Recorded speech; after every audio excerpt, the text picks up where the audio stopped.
What's happening, everybody? It's Gentleman Driver here. It's a fine Sunday, 73 and sunny. Can't ask for too much of a better weekend. The old dogs put a whooping on Clemson. This morning got up bright and early, watched Formula One, and old Charles Leclerc pulled off a victory, Ferrari, which means good looks for Lewis Hamilton in 2025 moving onward. Seeing as he's switching over there. And so to commemorate such a lovely day, I got myself a little nice one. Liga Privada no. 9 in double Corona. Got a little bit of time, so I'm gonna have one of these. Get this one open.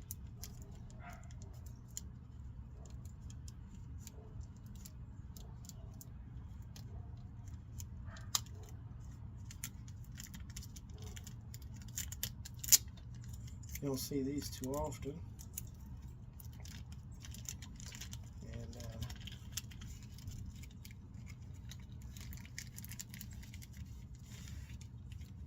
oh yeah. Like I said, this is in the double Corona by Drew Estate.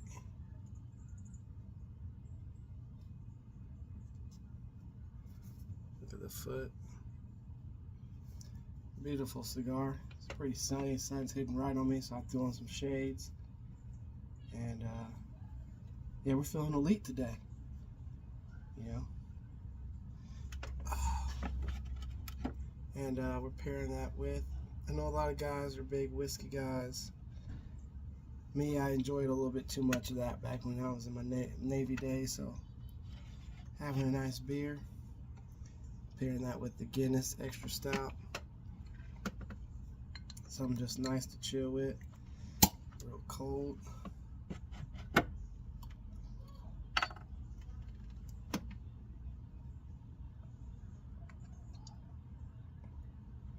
It's not the nitro, so we're still gonna pour it properly.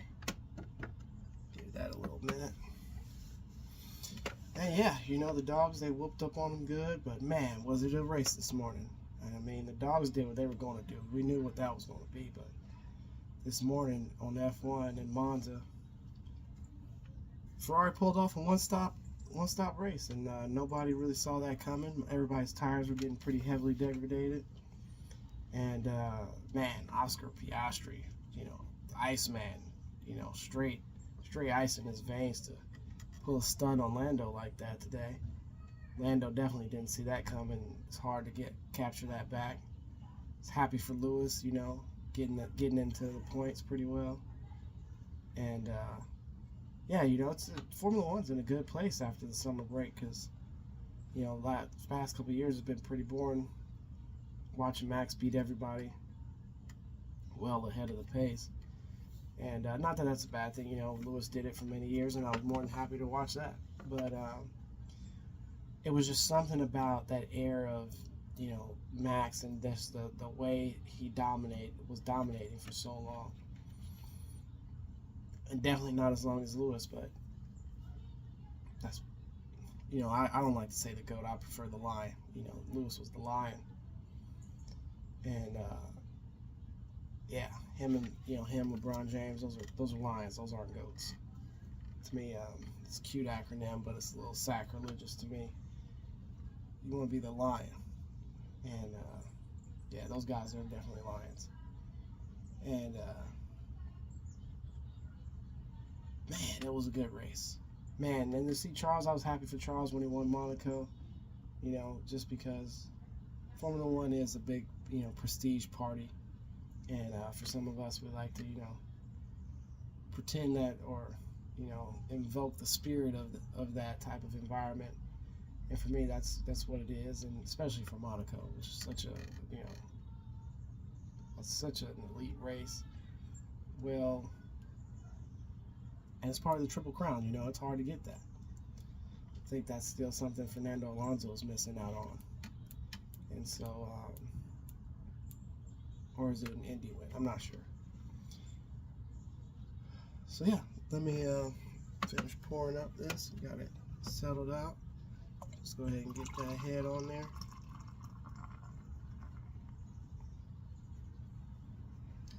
Let that do its thing. Go ahead and get this cap cut. I'm telling y'all, it was a good race. Good race. Formula One stays racing like this. You don't even have IndyCar is going to have some run for its money when it comes down to talking about Formula One being boring. It definitely was not boring today.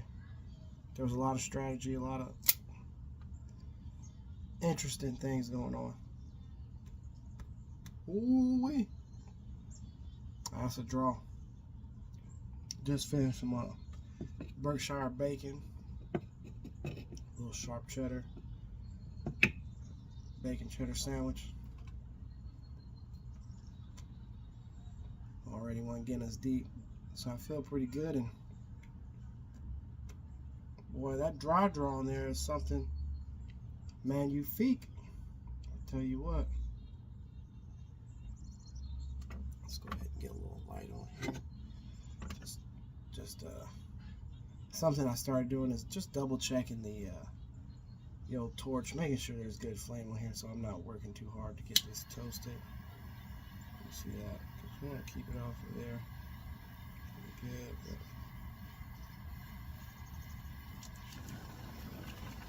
And that going good.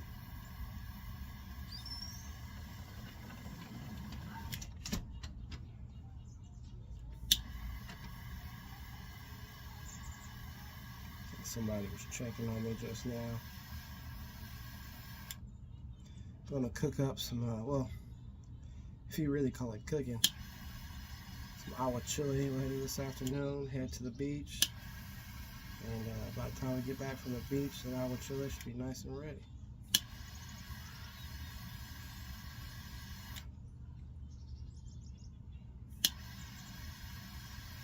Oh yeah, oh yeah, oh yeah, oh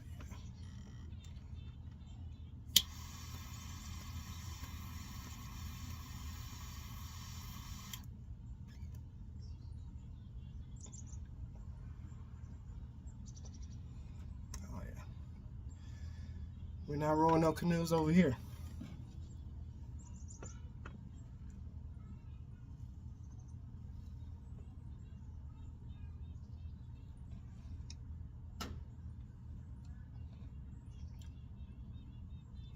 Yeah, that's it. That's one of them ones. I was a little hesitant on the price, especially after that 1964 Padron. I forgot to review it. It was a little dark late at night and it was rushing.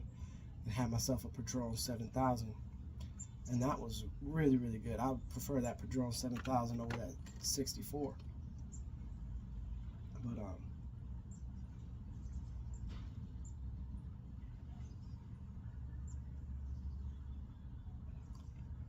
this initial light off is something else.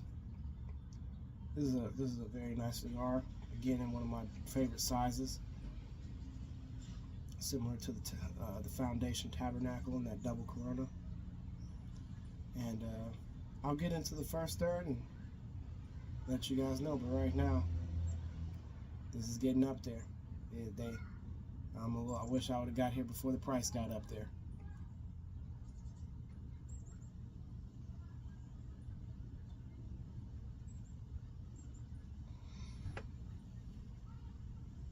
So yep, catch you guys after the first third.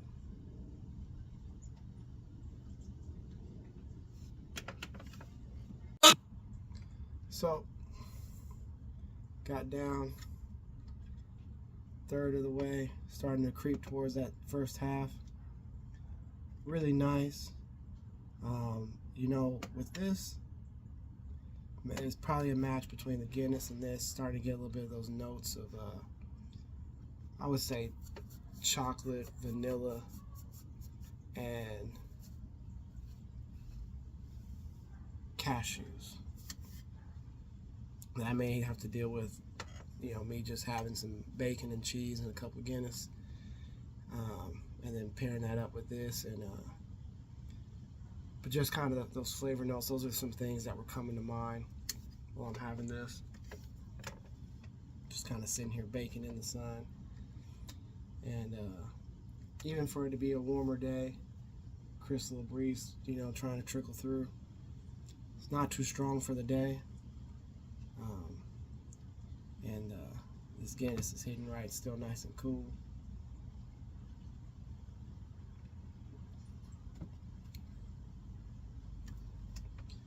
Yeah, you can't ask for much better.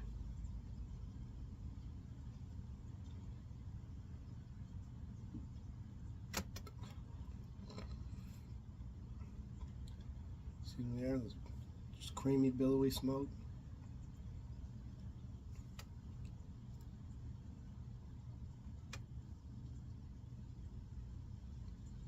This is a really nice one. I like to see it be about $8 left. I'd say for $20. It's worth every penny for the size. Probably states outside of Washington, probably not paying such a premium on a cigar like this. The Tabernacle hit me for about $17. So, I mean, this is a really good cigar. Really enjoying it. Maybe something I probably should have waited till the late afternoon. Nevertheless, really enjoying it, and I'm gonna sit back and enjoy this too.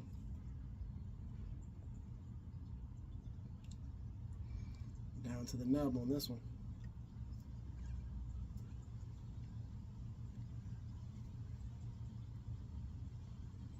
Nice and warm, softened up. I think, yeah, that's gonna slide right off. Might as well take that off now.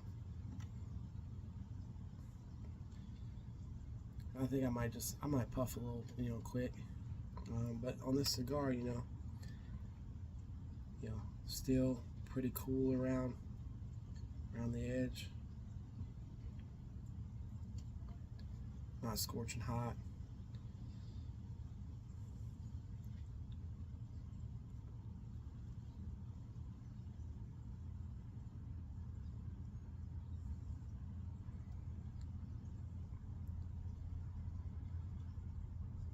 It's just a nice day, nice cigar. Love that Georgia win. Bulldogs were, after that first half, they made their adjustments, clicking on all cylinders.